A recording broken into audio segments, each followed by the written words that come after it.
Hello students, welcome to the subject of socio-economic analysis of communities. The next lesson in this is social stratification. In this, let us understand the meaning and characteristics of social stratification, caste and class systems. Let us aware of the factors responsible for change in caste system and about fusion of subcastes. Let us comprehend the meaning of social inequality and reservation system based on caste. Also, understand the political system and the influence of caste on political system.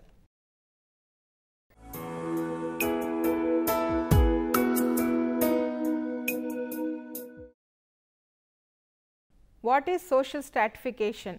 It refers to the arrangements of the individuals or groups of people into hierarchically arranged strata in a community. A community may appear as homogeneous, example urban, rural, etc., but there may be internal inequalities, divisions and distinctions. These distinctions become patterned and stabilized with unequal distribution of privileges, power and status positions. Caste system and class system represents basic forms of social stratification. Caste system is social classes whose membership is determined solely by birth and between there is no vertical social mobility. It is a closed class system with clearly demarcated status and role for its members. Social class is defined as unorganized group of people who become members by birth or by later entry into the group, who treat each others as approximate equals. It is open class system, democratic in nature, and there is social mobility both up and down the ladder depending on the socio-economic status. Caste is a deeply rooted social institution in India. The term caste is not an Indian word. According to the Oxford English Dictionary, it is derived from the Portuguese casta, meaning race, lineage, breed, and originally pure or unmixed. There are more than 2800 castes and subcastes with all their peculiarities. The Sanskrit word for caste is varna, which means color. The caste stratification of the Indian society had its origin in the Chaturvarna system. According to this doctrine, the Hindu society was divided into four main varnas: Brahmins, Kshatriyas, Vaishyas and Sudras. The varna system prevalent during the Vedic period was mainly based on division of labor and occupation. The caste system owes its origin to the varna system. Let us see the characteristics of caste system. The characteristics of caste system are strict division of society with the various castes being rigidly defined and membership of those castes determined by birth. A hierarchical system that defines a ranking place for all the castes. Limited choice of occupation which is enforced within a caste as well as by other castes. The members of a caste would be constrained to only certain occupations, preventing marriage between the subgroups and sometimes imposing an additional constraint that one can only marry a person from the same gotra. Marrying outside of a specific caste group is called exogamy, and a marriage within a social group is known as endogamy. The action of marrying a person of a superior caste is hypergamy. Restrictions on dietary and social interactions that defines who could consume what and accept from whom. As with marriage arrangements, these restrictions apply at subcaste level also. Physical segregation, for example, in villages, limitations on movement and access including to religious and educational organizations and to basic facilities such as water.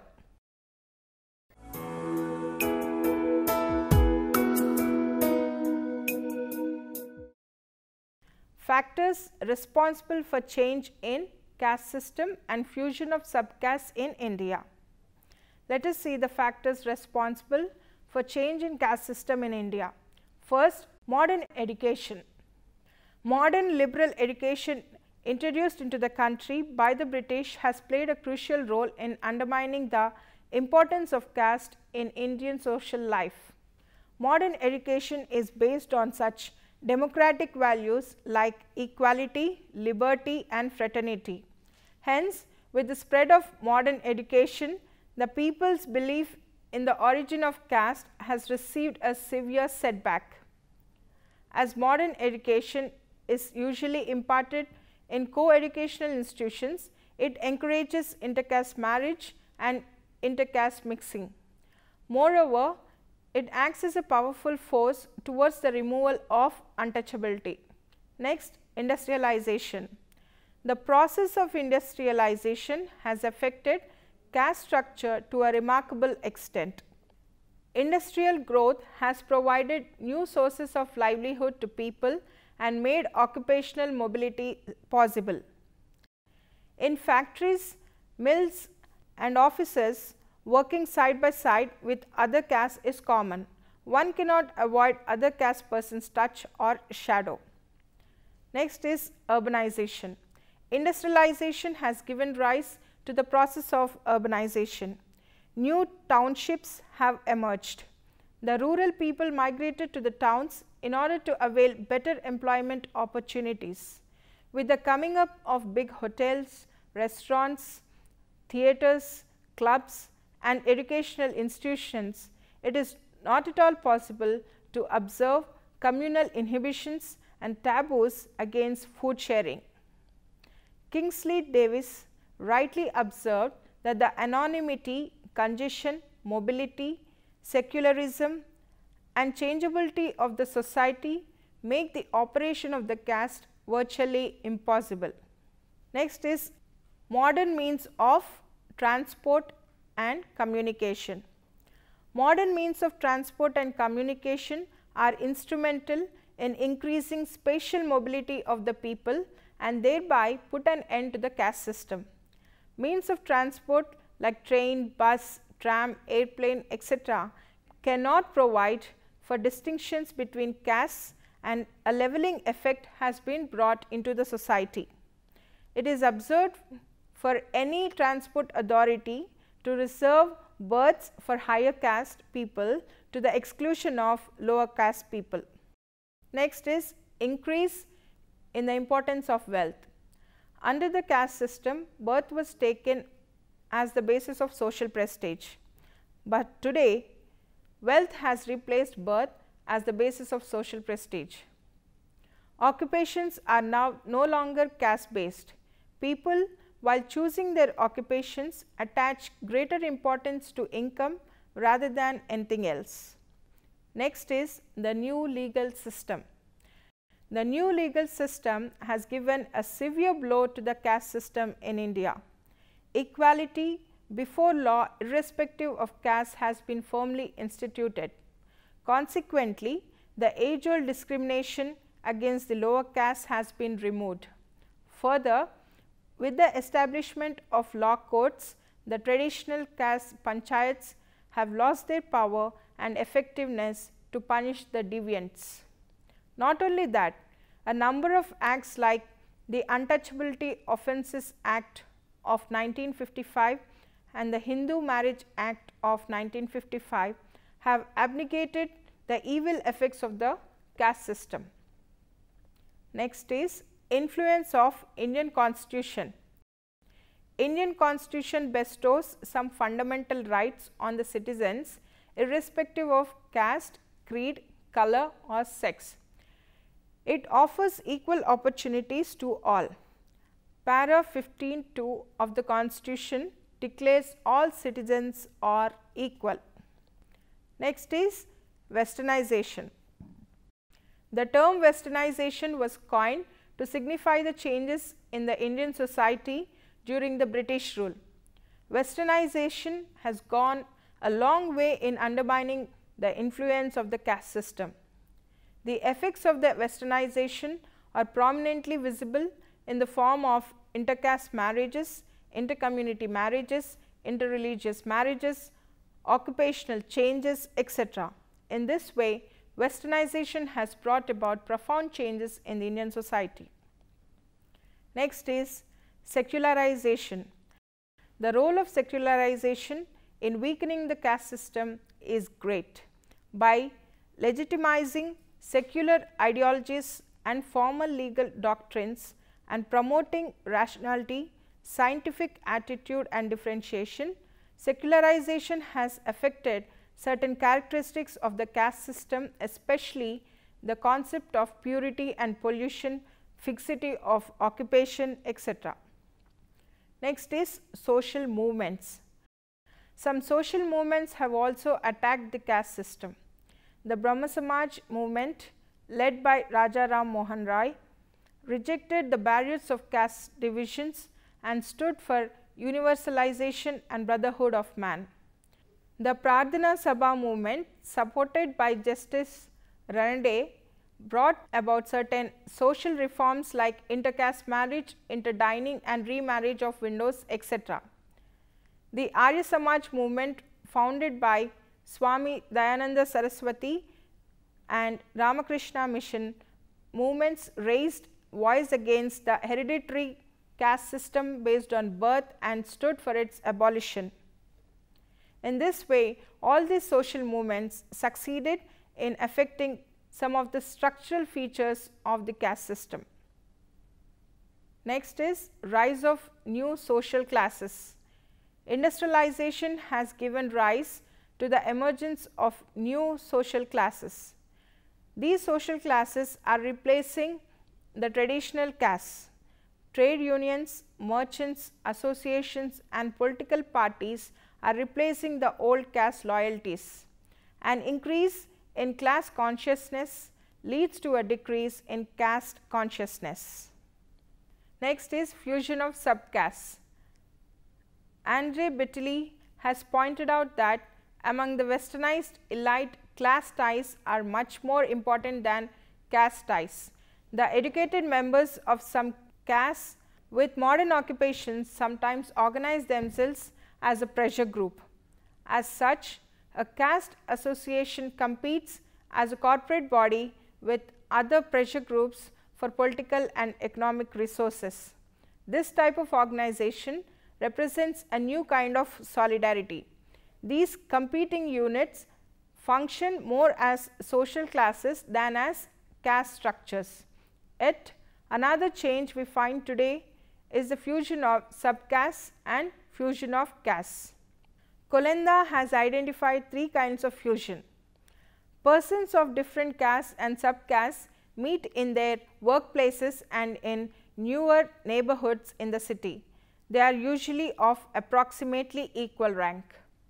Neighborhood or office group solidarity develops. This has been generally found in government housing colonies in big cities. Inter-subcaste marriages take place, promoting fusion of subcastes. This is because many a time it is difficult to find a sufficiently educated groom for an educated daughter within one's own subcaste, but one may find it in neighboring subcastes. And democratic politics foster fusions of subcastes and of adjacent castes. Urban dwellers do not strictly conform to caste norms. There is a change in marital relations, social relations as well as in occupational relations. A study of caste system in Bihar, that is Narmadeshwar Prasad, revealed that urbanization does affect all characteristics of the caste system uniformly.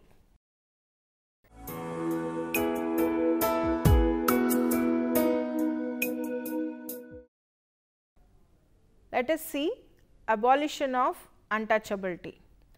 Untouchability is the practice of ostracizing a group by segregating them from the mainstream by social custom or legal mandate. The excluded group could be one that did not accept the norms of the excluding group. A member of the excluding group is known as an untouchable. Social stratification and the inequality that comes with it still exists in India. Government policies aim at reducing this inequality by reservation quota for backward classes, but paradoxically also have created an incentive to keep this stratification alive. The Indian government officially recognizes historically discriminated communities of India such as the untouchables under the designation of scheduled castes and certain economically backward castes as other backward castes. Article 15 of the Constitution of India prohibits discrimination based on caste, and Article 17 declared the practice of untouchability to be illegal. In 1955, India enacted the Untouchability Offences Act. Article 17 abolishes untouchability, and its practice in any form is made as offence punishable under the law. This has been renamed in 1976 as the Protection of Civil Rights Act. Next, social inequality. Social inequality is found in almost every society. Social inequality is the existence of unequal opportunities and rewards for different social positions or statuses within a group or society. Social status is accorded to persons in a society based on ascribed characteristics and achieved characteristics. Ascribed characteristics are those present at birth or assigned by others and over which an individual has little or no control. Examples include skin color and social status of parents, etc. Achieved characteristics are those which we earn or choose. Examples include level of education, marital status, leadership status, etc. In most societies, an individual's social status is a combination of ascribed and achieved factors. In some societies, however, only ascribed statuses are considered in determining one's social status, and there exists little to no social mobility, and therefore exists social inequality. This type of social inequality is generally referred to as caste inequality. The quantitative variables most often used as an indicator of social inequality are income and wealth. In modern Western societies, inequalities are often broadly classified into three major divisions of social class: upper class, middle class and lower class. Each of these classes can be further subdivided into smaller classes. Example, upper middle. Members of different classes have varied access to financial resources, which affects their placement in the social stratification system. Sex and gender based prejudice and discrimination are other major contributing factors to social inequality. Racial or ethnic inequality is the result of hierarchical social distinctions between racial and ethnic categories within a society, and often established based on characteristics such as skin, color and other physical characteristics, or an individual's place of origin or culture.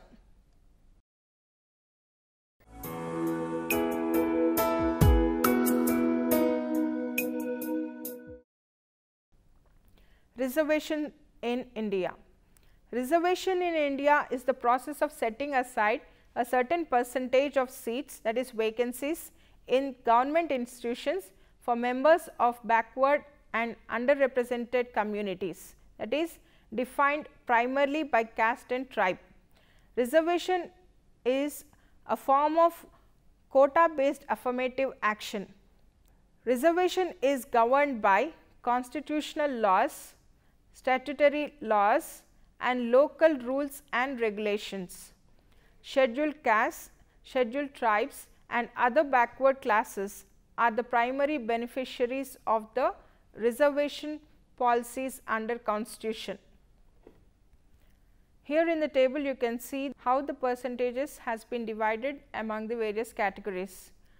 For scheduled castes 15%, scheduled tribes 7.5%, other backward classes 27%, total constitutional reservation percentage is 49.5%, general, that is open to all castes, all categories, is 50.5%. Next, let us see the consequences of Indian reservation system. In the higher education institutes and government bodies, reserved category people are given the relaxation which resulted in admission of people who have lower aggregate percentage of marks both in academics and competitive exams. The financial and social status of the reserved category people is improving. The percentage of SC, ST and OBC in government institution is increasing. The non-reserved category persons who miss the opportunity because someone else has taken his place have become deprived and miserable. Several unreserved or general category communities have started demanding reservation for them. These communities include Gujars, Jats of state of Haryana and Patels of Gujarat, etc.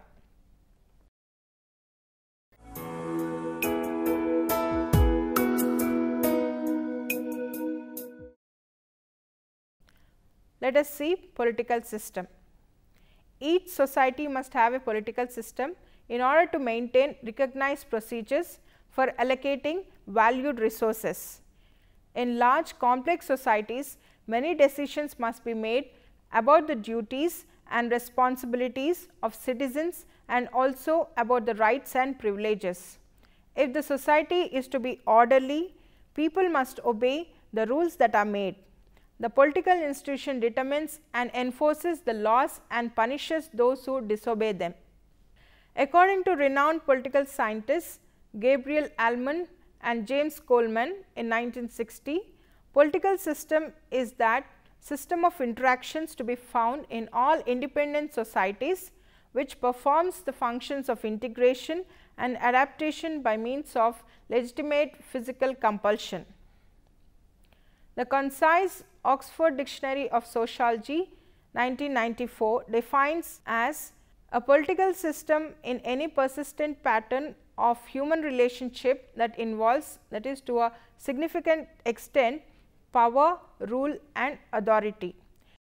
It is collectivity of political institutions, example government, associations, example political parties and organizations performing roles based on a set of norms and goals like maintaining internal order, regulating foreign relations, etc. Sociologically, the term political system refers to the social institution which relies on a recognized set of procedures for implementing and achieving the political goals of a community or society. Next, let us see the functions of a political system. Allman and Coleman in 1960 have described three main functions of a political system. First, to maintain integration of society by determining norms. Second, to adapt and change elements of social, economic, religious systems necessary for achieving collective, that is political goals. Third, to protect the integrity of the political system from outside threats. They have grouped these functions into two categories, that is input and output. Input functions are political socialization, interest articulation, interest aggregation and political communication. Output functions are rule making, rule application and rule adjudication. Eisenstadt in 1966 has classified the functions of political system as legislative, decision making and administrative. Next, let us see the role of caste in Indian politics. Caste is an important factor influencing the selection of candidate in elections, appointment of ministers, transfers and posting of public officials, etc. The policy of reservation has given further impetus to the role of caste in politics. The role of caste in the different aspects of politics is varying. Caste has influenced the policy making of the government, for example, the policy of reservation in favor of certain castes. The programs, policies and declaration of political parties are made keeping in view the caste factor. Even different positions within a political party are distributed in terms of caste configurations. Caste plays a very important role in elections and voting. Political parties select their candidate on the basis of caste composition in the constituency. The voting in elections and mobilization of political support from top to bottom moves on the caste lines. The caste factor also influences the formation of the Council of Ministers and making appointments to various political positions in the government. Caste also functions as a pressure group in politics. Political bargaining is also done on the caste lines. Caste organizations have emerged to organize caste members for collective bargaining with each other. The administration has not escaped the influence of the caste in India. The postings, transfers and appointments of public officials are influenced by caste considerations. Even the behavior of public officials in carrying out administrative duties get influenced by caste considerations. The political leadership in many political parties emerges and survives in politics on the basis of the support of certain caste groups. There are many political experts who consider the increasing influence of caste in politics as a negative tendency, not helpful in the development of democracy. Experts like D.R. Gadgil and famous sociologist M.N. Srinivas hold this view. However, there are commentators and thinkers who hold that the role of caste is essential to give momentum to the political process.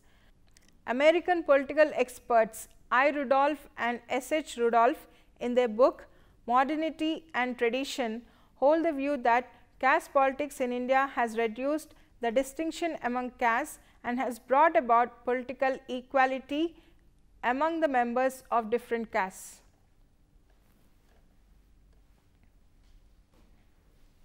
Well, this is all about social stratification. Any doubts? Hi ma'am, I'm Shobha. I have a doubt. How is westernization affecting the caste system? Westernization has brought a significant change in caste system through intercaste system, intercommunity and interreligious marriages. Hence, words like exogamy, endogamy and hypergamy have come into existence. Exogamy is marriage outside specific caste. Endogamy is marriage within a social group, and marrying higher caste is hypergamy. Any more doubts? Okay then. Well, this is all about social stratification. Thank you.